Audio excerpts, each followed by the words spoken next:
A grand ballroom, a wedding in full swing, glittering chandeliers casting a warm glow on hundreds of formally dressed guests, the air thick with anticipation and celebration. But beneath the surface, a storm is brewing.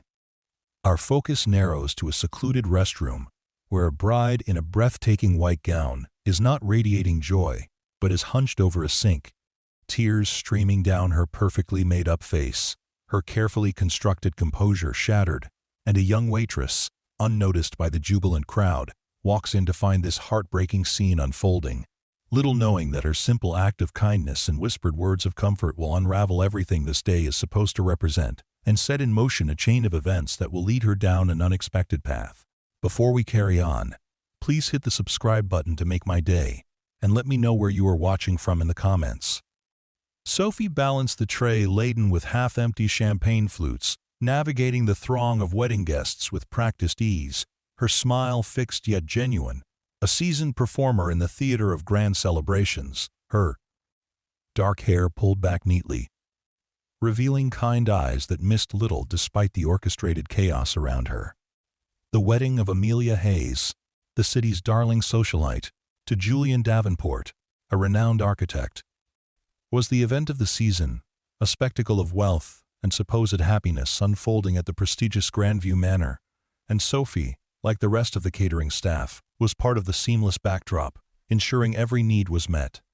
Every glass was full, every expectation was exceeded, or at least, that was the illusion they were all working so hard to maintain. The music swelled as the bride and groom took to the dance floor for their first dance. A picture of elegance and grace under the shimmering lights. But Sophie, with her keen observational skills honed by years in the service industry, noticed a subtle tremor in Amelia's hand as it rested on Julian's shoulder. A fleeting shadow that crossed her radiant face, a dissonance in the supposedly perfect harmony of the moment. And these small, almost imperceptible signs pricked at Sophie's awareness, a whisper of something amiss beneath the crass, glittering façade. Later, as the evening progressed and the revelry reached its peak, Sophie found herself near the restrooms, her arms aching from carrying trays, her feet weary from hours of constant movement. She was looking forward to a brief respite, a moment of quiet before the final rush of the evening. But as she approached the ladies' room, she heard a muffled sob, a sound so raw and filled with despair that it cut through the cheerful din of the party like a shard of ice, and her professional detachment immediately dissolved, replaced by a surge of human empathy. Hesitantly, she pushed open the door and stepped inside.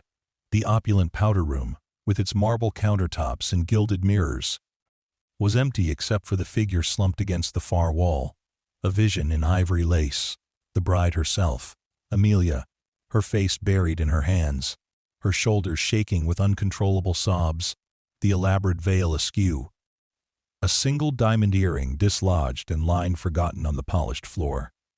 Sophie's first instinct was to retreat, to pretend she hadn't seen this private moment of anguish. But the sheer intensity of Amelia's distress held her rooted to the spot, a silent witness to a heartbreak that seemed to eclipse the joyous occasion outside. "Miss Hayes?" Sophie asked softly, her voice barely a whisper, not wanting to intrude but unable to simply walk away. The question hung in the air, a fragile thread in the heavy silence punctuated only by Amelia's ragged breathing. Amelia flinched at the sound of her name, her head snapping up, her eyes red and swollen, her mascara streaking down her pale cheeks, a stark contrast to the flawless image she had presented just moments ago. She stared at Sophie, her expression a mixture of shock and vulnerability, as if she couldn't believe that her carefully constructed wall of composure had crumbled so completely in front of a stranger. "Oh," Amelia whispered, her voice thick with tears. I'm so sorry. I didn't realize anyone was here." She made a clumsy attempt to wipe her face with the back of her hand, smearing her makeup further, a gesture of utter despair that tugged at Sophie's heart. Sophie moved closer, setting her empty tray down on a nearby table. "It's all right. Are you okay?" she asked gently, the question sounding inadequate even to her own ears, the answer so clearly etched in Amelia's tear-stained face. But sometimes, the simple act of asking was enough. Amelia shook her head, fresh tears welling in her eyes. "No, She choked out. "No, I'm not okay. I'm so far from okay, I don't even know where to begin." The words tumbled out in a rush, a dam finally breaking after holding back a torrent of emotion for too long. Sophie pulled a few tissues from a dispenser on the counter and offered them to Amelia, who took them with a trembling hand. "Take your time," Sophie said quietly, her presence a silent offer of support. She didn't pry, didn't push for details, simply waited, allowing Amelia to gather herself in her own bercail. Time. After a few moments of silence, broken only by Amelia's soft weeping, the bride looked up at Sophie, her eyes filled with a desperate confusion. "I can't do this," she whispered, the words barely audible. "I just idea. Can't go through with it." Sophie's heart ached for this woman she had never met before, a stranger on the precipice of what was supposed to be the happiest day of her life, yet consumed by such profound unhappiness. "What's wrong?" Sophie asked softly, her voice filled with genuine concern. Amelia hesitated for a long moment, as if weighing whether or not to confide in a complete stranger. But in that moment of raw vulnerability, Sophie's kind eyes and non-judgmental presence seemed to offer a safe harbor, a space where she could finally voice the doubts that were tearing her apart. "Everything," Amelia finally said, her voice trembling. "Everything feels wrong. Julian, he's a good man. Everyone says so. My parents adore him. He's successful. He's everything I should want, but it doesn't feel real. It feels like I'm playing a part, like I'm wearing a costume, and underneath, I'm just empty." Sophie listened intently, her gaze steady and empathetic. She had seen this kind of forced happiness before. The pressure to conform, the expectations of others overshadowing one's own true desires. She had witnessed the carefully constructed facades crumble under the weight of unspoken truths, and her heart went out to Amelia, trapped in a gilded cage of crock. Societal expectations. "Maybe," Sophie said gently, choosing her words carefully, "maybe that feeling, that emptiness, it's your intuition trying to tell you something." Amelia looked at her, a flicker of something akin to hope in her tear-filled eyes. "You think so?" she asked, her voice barely above a whisper, as if afraid to even voice the possibility that her doubts might be valid. Sophie nodded slowly. "I don't know your life, Miss Hayes," she said, "but I do know that true happiness, it feels real. It's not something you have to force or pretend. It's a feeling that comes from deep inside, a sense of peace and rightness. If you don't have that, if it feels like you're acting, maybe you shouldn't do it." The words hung in the air, simple yet profound, a lifeline thrown to a woman drowning in a sea of doubt and expectation. Amelia stared at Sophie, as if seeing her for the first time, not as a nameless waitress, but as a fellow human being offering a moment of genuine connection in the midst of her turmoil. "But what will everyone say?" Amelia whispered, her voice laced with anxiety. "My parents, his family, everyone will be devastated. This wedding, it cost $100,000. Everything is planned. Everyone is here." The weight of the expectations, the sheer magnitude of the event, seemed to crush her. Sophie nodded understandingly. "I know it's hard," she said, "and there will be consequences. There will be questions, maybe even anger. But in the end, it's your life, Miss Hayes. You're the one who has to live it, day after day." "For the rest of your life. Can you honestly say you'll be happy doing that, if your heart isn't in it?" The question hung heavy in the silence, a stark and undeniable truth that Amelia couldn't ignore. She looked down at her hands, twisting the fabric of her exquisite gown, the weight of the decision pressing down on her, the fear of disappointing others warring with the undeniable ache in her heart. Suddenly, there was a knock on the restroom door, a polite but insistent rap. "Amelia, darling, are you all right? Everyone's wondering where you've gone." It was her mother's voice, laced with a hint of concern and impatience. Amelia's eyes widened in panic. She looked at Sophie, her expression pleading. "I have to go," she whispered. Thank you for listening." She dabbed at her eyes with the tissues, trying to salvage her ruined makeup, a futile attempt to mask the storm raging within.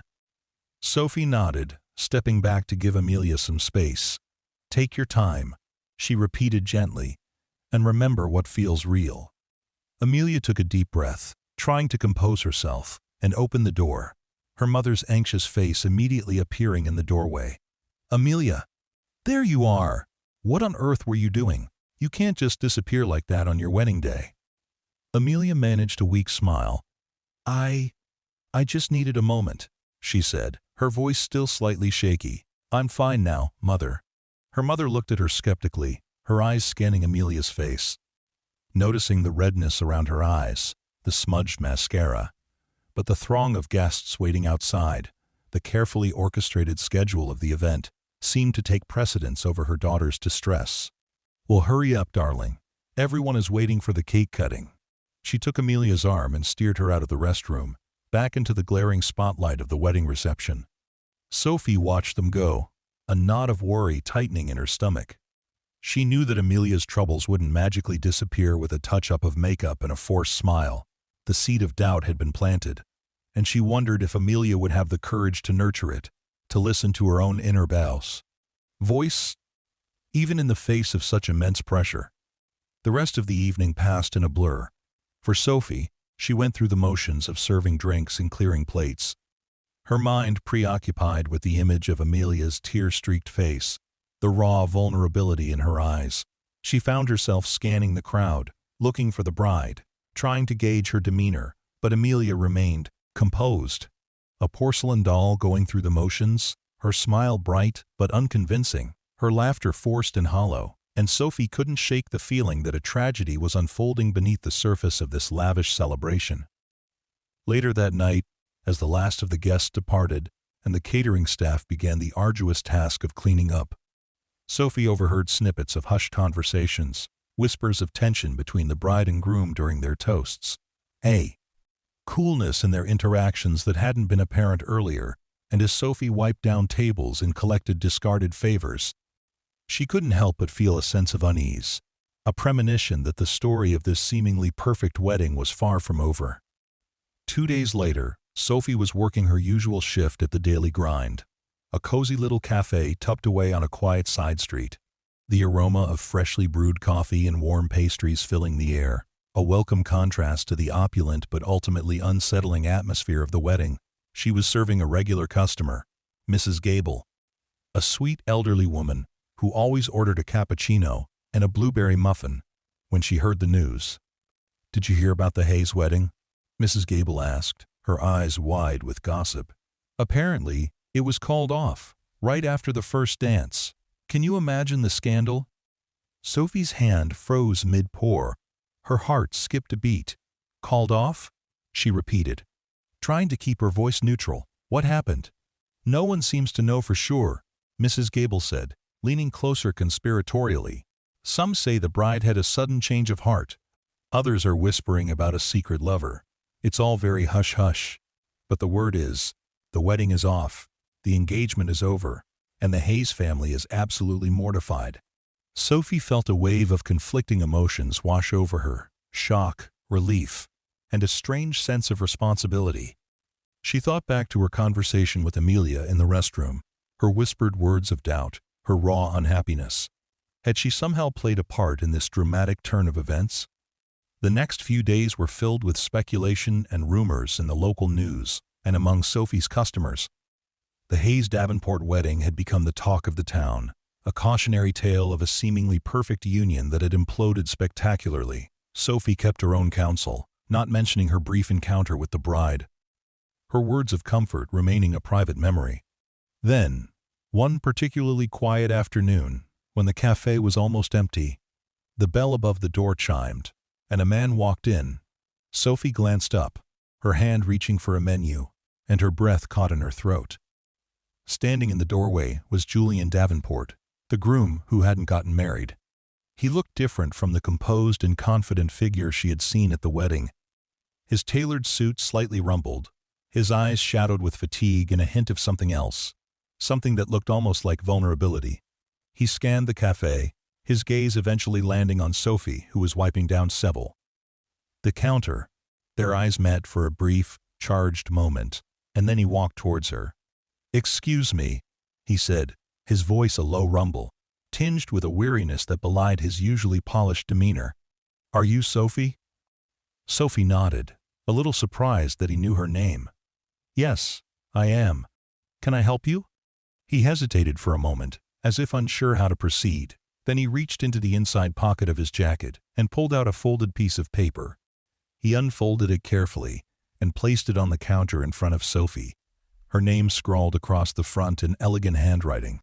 Amelia. She gave me this, Julian said, his gaze fixed on the note. She said, you were the only one who truly saw her that night. Sophie's heart pounded in her chest as she picked up the note, her fingers trembling slightly. She recognized Amelia's handwriting, a delicate and looping script that seemed at odds with the turmoil she had witnessed. Inside, the note was brief, but heartfelt. Julian, I know this is difficult to understand, but I couldn't go through with it. What I told you on the dance floor, it wasn't a fight, it was a confession. I'm so sorry for the pain I've caused, but I can't live a lie. There was someone else that night, a kind woman who listened without judgment, who said a few simple words that made me realize I was about to make the biggest mistake of my life. She said, don't do it if it doesn't feel real. And it didn't. It hasn't for a long time. I don't know her name, but she was a waitress. If you ever happen to see her, please give her this. She deserves to know that she helped me find my way, even if it's a difficult one. Amelia Sophie looked up at Julian, her eyes wide with surprise and a dawning understanding. He was watching her intently, his expression a mixture of confusion, pain, and a strange sort of curiosity. She didn't tell me what you said, Julian continued, his voice softer now. Only that you made her see things differently. I don't understand any of this. One minute we were getting married, the next this. But Amelia insisted I find you. She said you were the real one that night. Let's talk. Sophie stared at him, the cafe suddenly feeling very small and intimate. The clatter of a coffee grinder in the background fading into a distant hum, the weight of Amelia's words, Julian's unexpected presence, the sheer improbability of this moment, all coalesced into a feeling of surrealism. She, a simple waitress, had inadvertently played a pivotal role in the unraveling of a society wedding. And now, the jilted groom was standing in her cafe, wanting to understand why. Okay, Sophie said slowly, her voice barely a whisper. Okay, let's talk. Julian pulled up a chair at a nearby table, and Sophie joined him, the unspoken questions hanging heavy between them. The air, thick with unspoken emotions, and the lingering ghost of a wedding that hadn't been.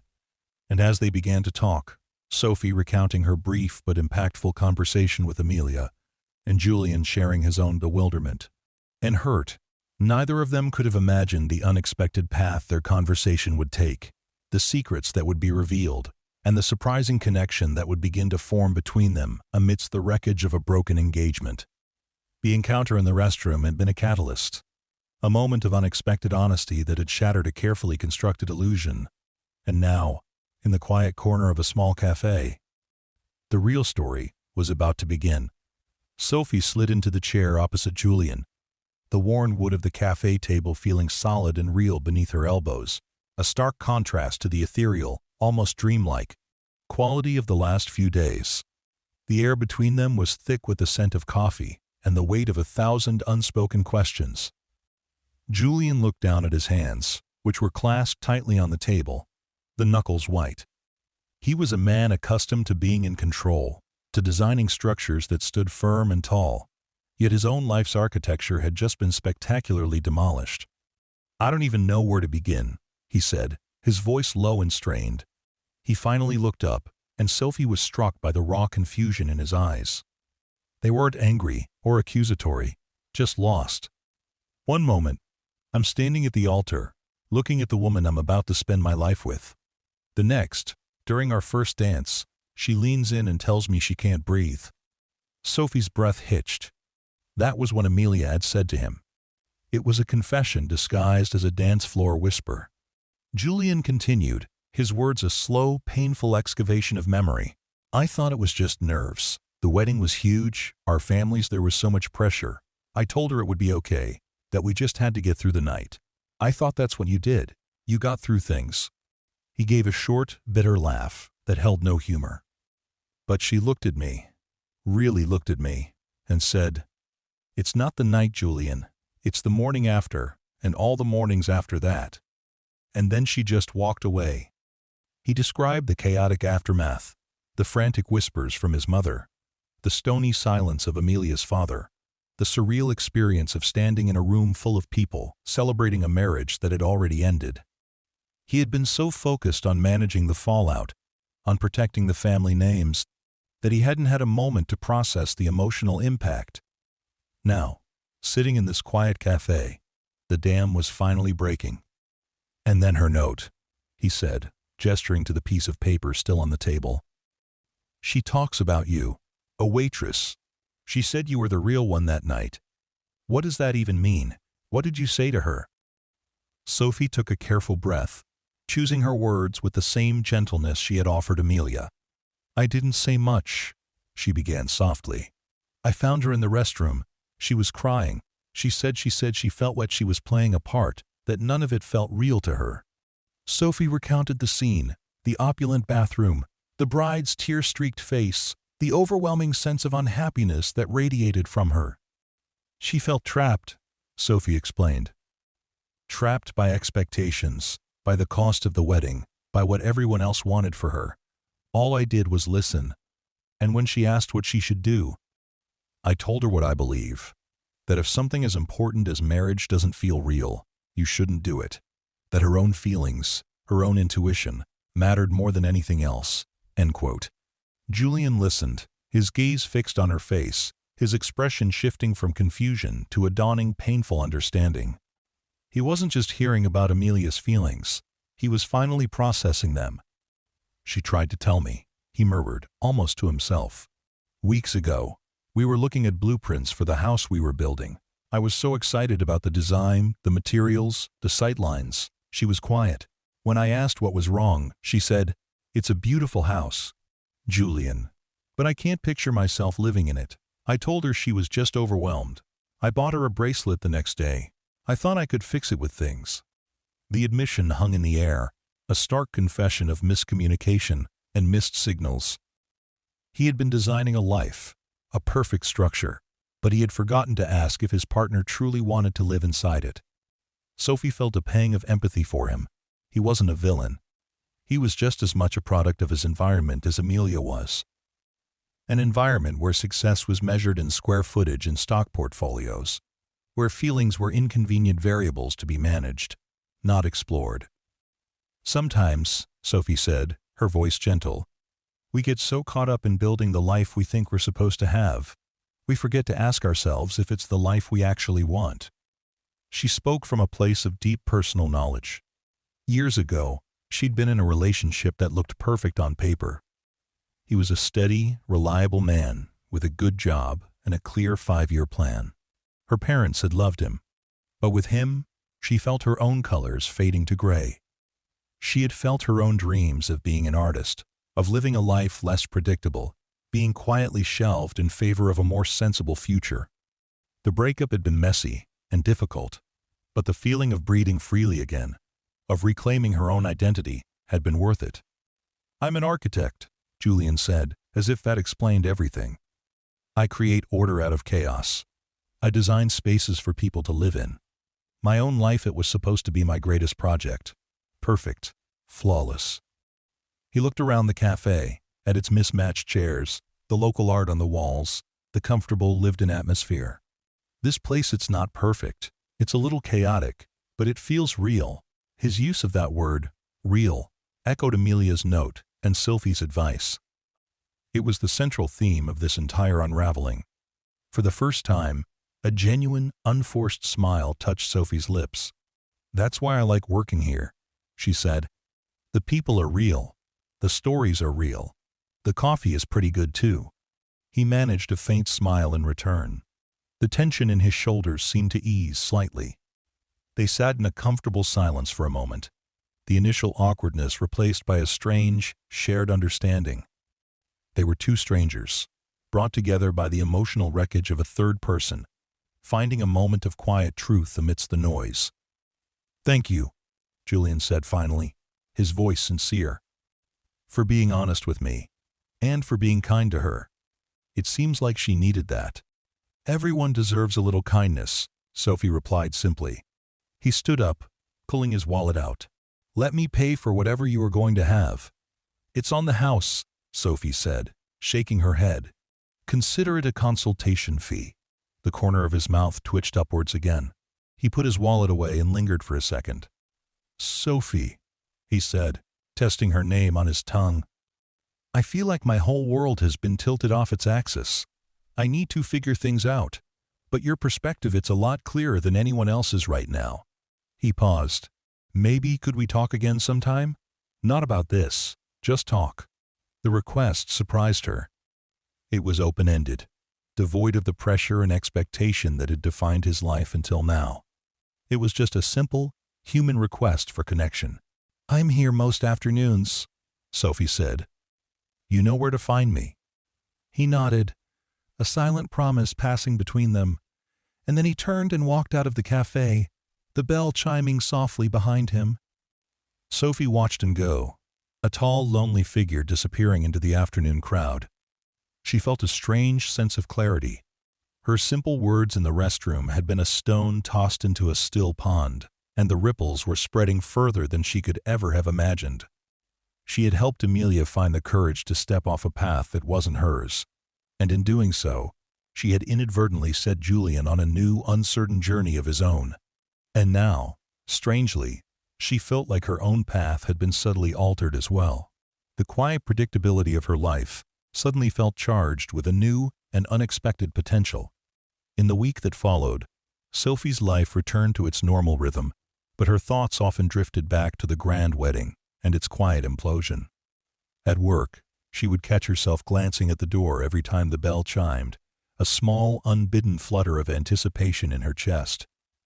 The story of the canceled wedding became a brief citywide sensation, a juicy piece of gossip that was analyzed and dissected over lattes and croissants. Sophie heard theories ranging from a secret affair to a massive financial disagreement between the families. None of the stories captured the simple, profound truth she knew. It just wasn't real. She found herself thinking about the concept of realness more and more. She started carrying a small sketchbook with her again, something she hadn't done in years. During her breaks, she would sit in the park across from the cafe and draw. Not grand landscapes or perfect portraits, but small, authentic moments. An old man feeding pigeons, a child laughing as they chased a bubble, the way the late afternoon light fell on the peeling paint of a park bench.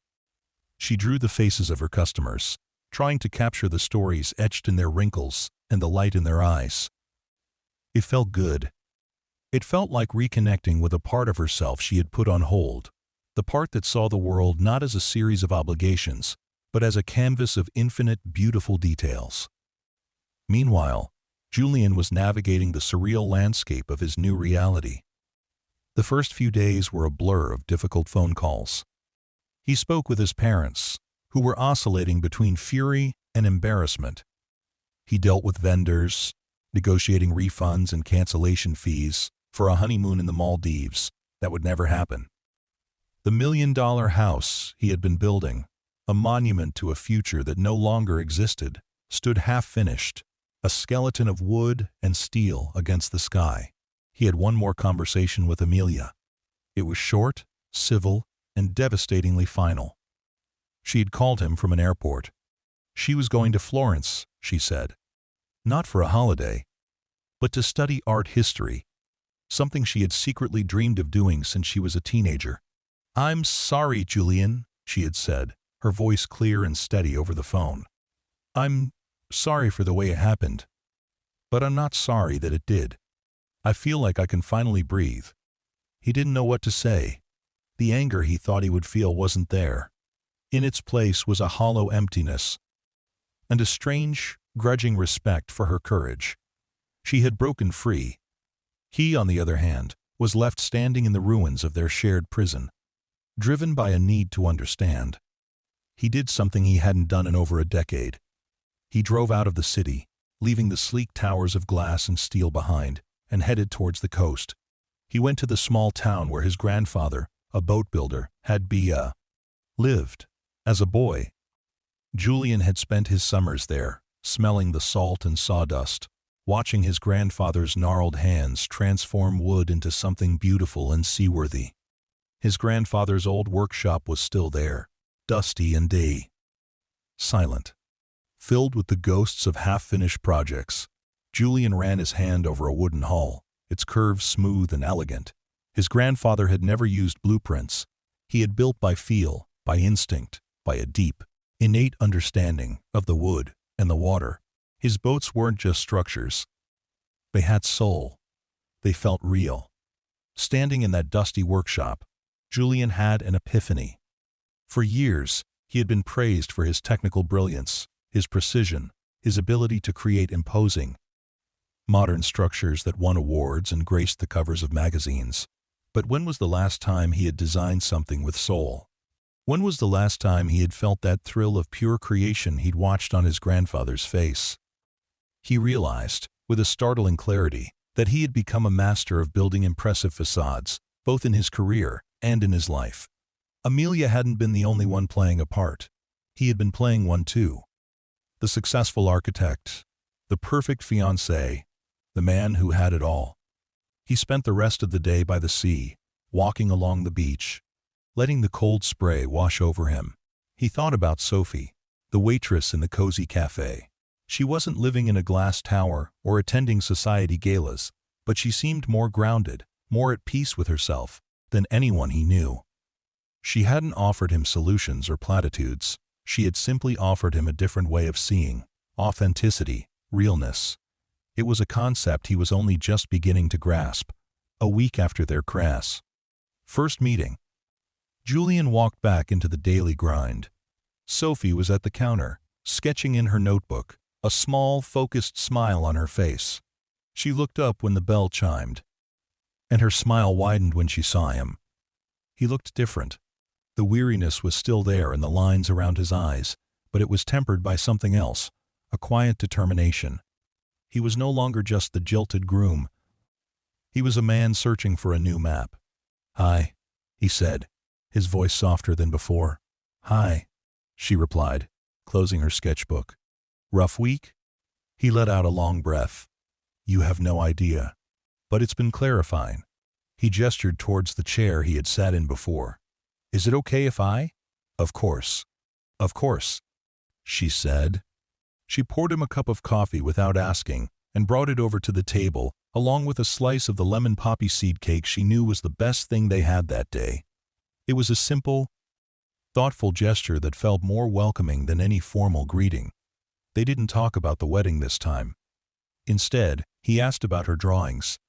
Hesitantly at first, then with growing confidence. She showed him her sketchbook. He was captivated. Her sketches were full of life and emotion. She had a gift for capturing the essence of a person or a moment in a few simple lines. He saw the world through her eyes, a world of small beauties and quiet dignities. "These are incredible, Sophie," he said, his voice filled with genuine admiration. "You have a real talent." She blushed, a warm pink spreading across her cheeks. "It's just a hobby," she said, though his words made her heart soar. "It shouldn't be," he said firmly. "This is a gift."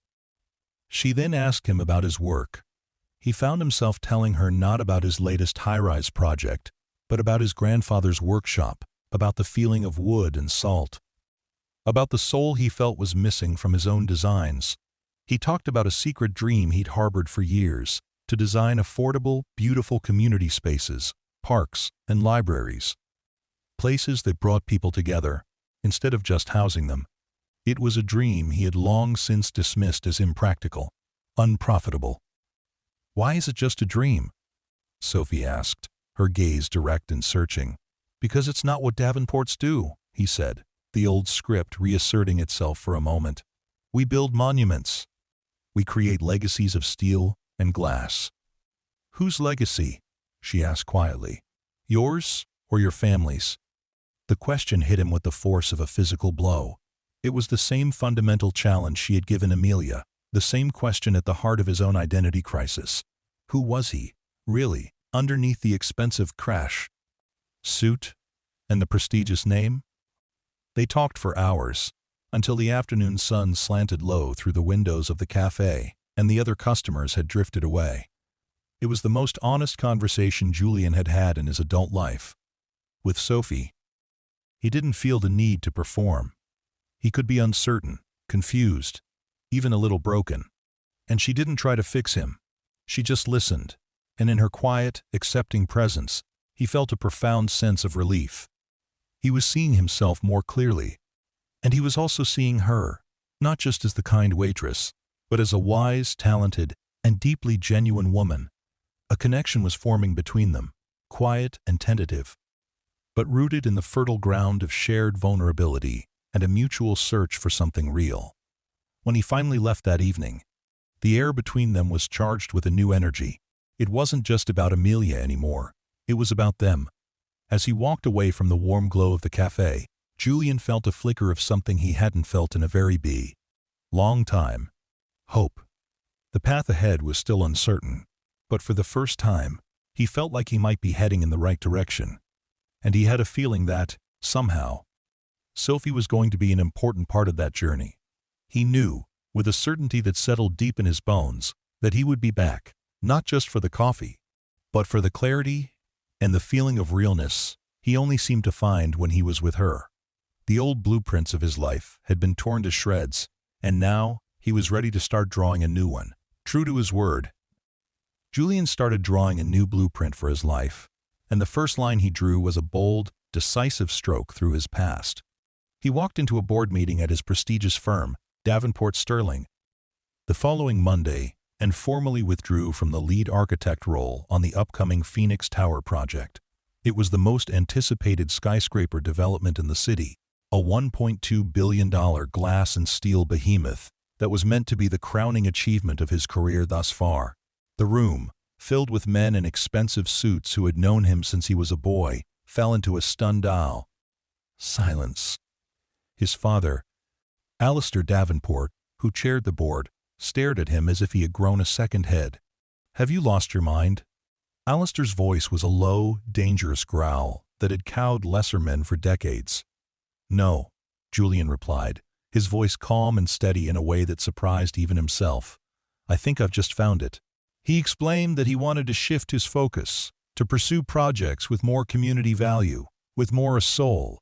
The word soul hung in the airless, climate-controlled boardroom like a foreign contaminant. His father's face purpled with rage. "Soul? We build legacies, Julianne. We don't build soup kitchens. This is the culmination of everything we've worked for, everything I've given you."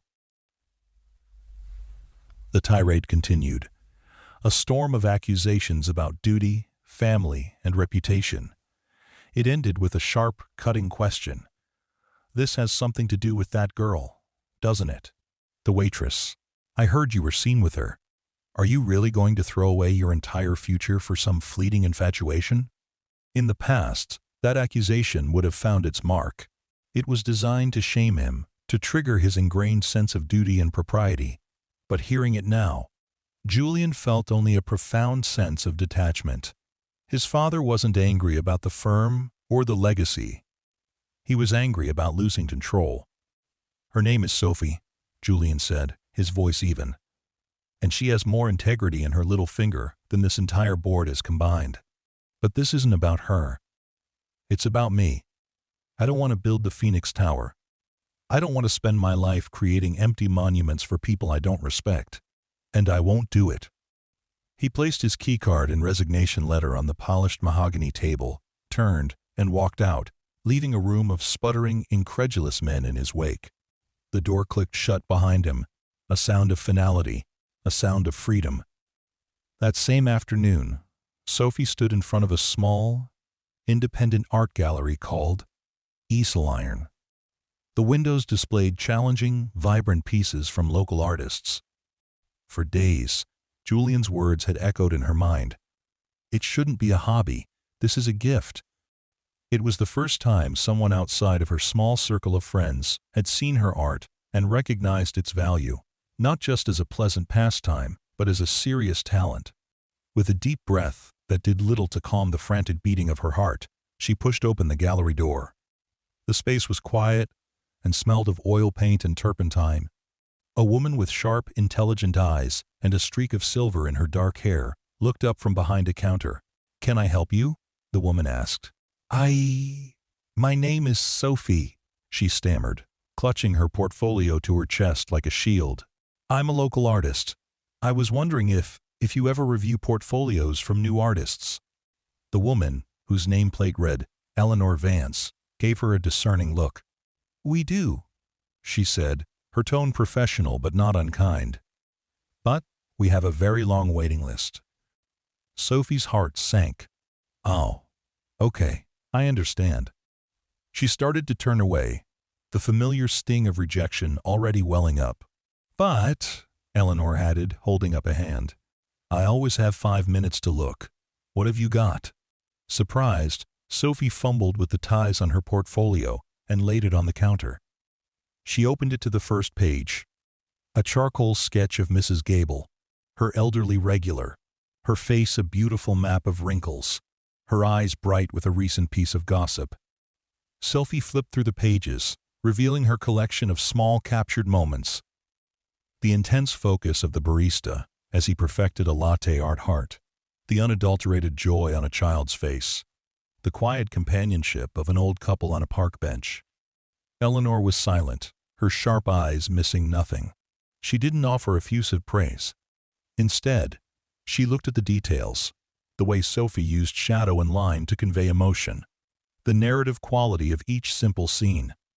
When Sophie reached the last drawing, Eleanor looked up, her expression unreadable. "You don't draw things," Eleanor said slowly. "You draw stories. Where have you been hiding?" Sophie felt a blush creep up her neck. "Behind a coffee counter, mostly." Eleanor smiled, the genuine, crinkling smile that transformed her severe face. "Well, I think it's time you came out from behind it. Leave this with me. No promises, but I'm intrigued." Sophie walked out of the gallery feeling lightheaded, as if she were floating a few inches off the pavement. She had taken a risk, a small step into the unknown, and the world hadn't ended. In fact, it felt like it was just beginning to open up. A few days later, Julian called her. His voice was different, lighter. "I have something I want to show you," he said, "but it's not in the city. Are you free this weekend?" He picked her up on Saturday morning in a practical, unassuming pickup truck, not the sleek luxury car she had seen him in before. It was old, a little dented, and smelled faintly of sawdust. "It was my grandfather's," he explained, seeing her curious look. "It's the only thing of his I kept." They drove for over an hour, leaving the dense urban sprawl behind for the winding coastal roads. The air grew salty and sharp. He pulled up in front of a weathered, barn-like structure overlooking a small, rocky bay. This was his grandfather's workshop. Inside, dusty sunlight streamed through grimy windows, illuminating dancing dust motes. The air was thick with the ghost smell of wood shavings, engine oil, and the sea. Tools hung from the walls in neat, orderly rows.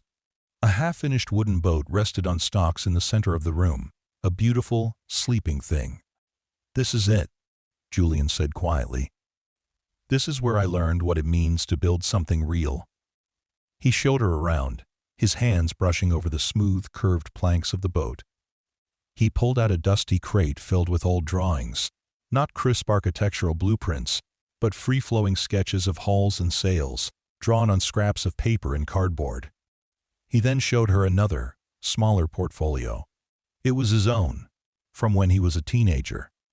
It was filled with passionate, imaginative drawings of fantastical houses built into trees and cliffsides, designs full of whimsy and joy. They were a world away from the cold, sterile towers he was famous for. "I forgot this person existed," he said, staring at a drawing of a library shaped like a nautilus shell. "I buried him under a pile of ambition and expectation." Sophie listened, understanding completely.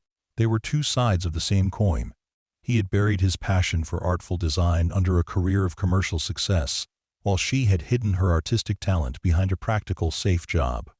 Standing there, in that sacred, dusty space, they saw the hidden parts of each other, the authentic selves that had been patiently waiting to be rediscovered. Later, they walked along the beach below the workshop. The tide was out, leading behind a glistening expanse of sand and rock pools. The sky was a vast, open blue. They walked in comfortable silence for a while, the only sound the cry of gulls and the gentle shushing of the waves. "My father has essentially disowned me," Julian said, his voice matter-of-fact, not seeking pity. "He thinks I've thrown my life away. Have you?" Sophie asked, looking out at the endless horizon. "No," he said, stopping and turning to face her. The sea breeze whipped strands of hair across her face, and her eyes were bright and clear. "I feel like I'm just starting to live it. Sophie, when I was with Amelia, I was always performing. I was the successful architect, the good son, the perfect partner. It was exhausting.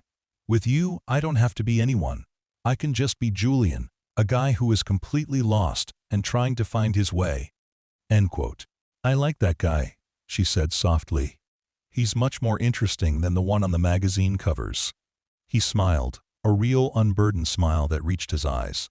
"That night at the wedding," he said, his voice dropping lower. "Amelia's note said you were the real one. I think I understand what she meant now. You're the most real person I've ever met." He reached out and gently brushed a stray piece of hair from her cheek. His fingers were warm against her skin. The world seemed to fall away, leaving just the two of them on the edge of the continent, with the vast, open sea before them. He leaned in slowly, giving her every chance to pull away. She didn't. She met him halfway, and their lips touched. It wasn't a kiss of desperate passion or fiery romance. It was quiet, tender, and full of unspoken understanding. It was a kiss of recognition, a confirmation of the rare, fragile, and intensely real connection that had grown between them in the wreckage of a life that was never meant to be. It felt like coming home. Their coastal weekend felt like a dream, a pocket of peace suspended in time. But the real world came crashing back with the Tuesday morning tabloids. On the third page of a notorious gossip column, there was a grainy, long-lens photograph of them walking on the beach. Julian's arm was around her shoulders, and they were laughing. The headline was, "Cruel and Dismissive. Broken Bridegroom Finds Comfort in a Coffee Cup. Architect Julian Davenport Rebounds with Local Waitress." The article painted a sordid picture, casting Julian as a pathetic figure seeking a temporary distraction, and Sophie as a calculating opportunist. It mentioned her job, the name of the cafe, and hinted that she was enjoying her newfound proximity to wealth and scandal. Sophie felt a hot wave of shame and anger wash over her. Her private world, her quiet life, had been invaded and twisted into something ugly. At work, she felt the stares of her customers. Some were curious, others were pitying, and a few were openly judgmental. Mrs. Gable patted her hand and told her not to pay any mind to such trash. But the damage was done. Sophie felt exposed, her authenticity now labeled as ambition, her kindness as a scheme. A seed of doubt began to sprout in her mind. What if the tabloids were right, in a way? What if she was just a chapter in Julian's journey of self-discovery, a convenient symbol of the real life he was now exploring? He was from a world of Phoenix Towers and family legacies. She was from a world of sketchbooks and steaming milk. Maybe the gap was too wide to bridge. Frightened of getting hurt, of becoming a footnote in his dramatic life story, she pulled back. She didn't answer his calls. When he came by the cafe, she had a coworker tell him she was busy in the back. Julian knew immediately what was wrong. He saw the tabloid, and a cold fury settled in his stomach. Not for himself, but for Sophie. They had taken something pure and honest and smeared it with the filth of their cynical world. He understood her silence, her retreat. It was a defense mechanism against a world that had just shown its ugliest side. He didn't give up. That evening, he went to her apartment, a small walk-up above a flower shop. He stood outside her door, not wanting to push, but unwilling to let this go. He simply sent her a text. "I'm here. I'm not leaving until you know this has nothing to do with us." After a long 10 minutes, the door opened a crack. Sophie looked out, her face pale, her eyes wary. "They're making a joke out of me, Julian," she said, her voice trembling slightly. "Out of us." "Let them," he said, his voice firm and certain. He didn't try to come inside. He just stood on her doorstep, meeting her gaze. "Their opinions don't matter. The world they live in, the one I just left, is built on facades and lies. What you and I have, it's real. It's the only thing that's felt real to me in years. You're not a rebound. Sophie, you're not a chapter. You're the whole story. Please don't let their noise drown out what we both know is true." He didn't make grand promises or try to fix it. He just stood there, offering her the simple, unshakable truth of his feelings. He was weathering the storm with her, not hiding from it. The fear in her eyes slowly receded, replaced by the steady warmth she saw in his.